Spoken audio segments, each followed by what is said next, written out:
গণ অভ্যুত্থানের শোক ও বিজয়ের বর্ষপূর্তিতে বরিশালে আয়োজন করা হয় শোক র্যালি। খণ্ড খণ্ড মিছিল নিয়ে র্যালিতে যোগ দেন হাজারো নেতাকর্মী। অংশ নেন বিএনপির সিনিয়র যুগ্ম মহাসচিব রুহুল কবির রিজভী। সদর রোডে বিএনপির দলীয় কার্যালয়ের সামনে আয়োজিত সমাবেশে রিজভী বলেন, মিটফোর্ডের ঘটনা নিয়ে তারেক রহমান ও বিএনপির বিরুদ্ধে অপপ্রচার করা হচ্ছে।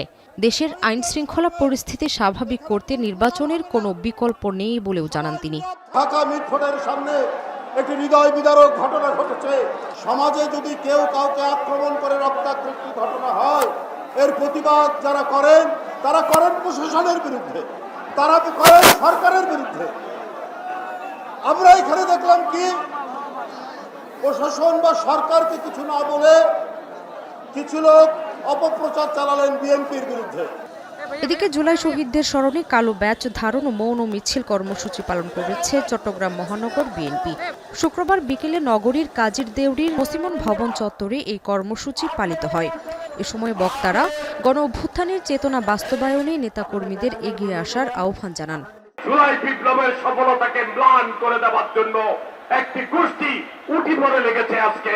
যারা ৭১-এ বাংলাদেশের বিরোধিতা করেছিল, তারা আজকেও বাংলাদেশের স্বাধীনতা সার্বভৌমত্বের বিরোধিতা করে একটি দেশকে অঙ্গরাজ্য বানানোর চেষ্টা করছে।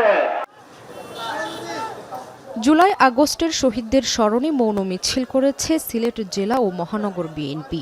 শুক্রবার বিকেলে মিছিলটি নগরীর বন্দরবাজার থেকে শুরু হয়ে প্রধান সড়ক ঘুরে চৌহাট্টা শহীদ মিনারে গিয়ে শেষ হয়। নেতারা বলেন, জুলাইয়ের ঐক্য যাতে কেউ বিনষ্ট করতে না পারে সে ব্যাপারে সবাইকে সজাগ দৃষ্টি রাখতে হবে।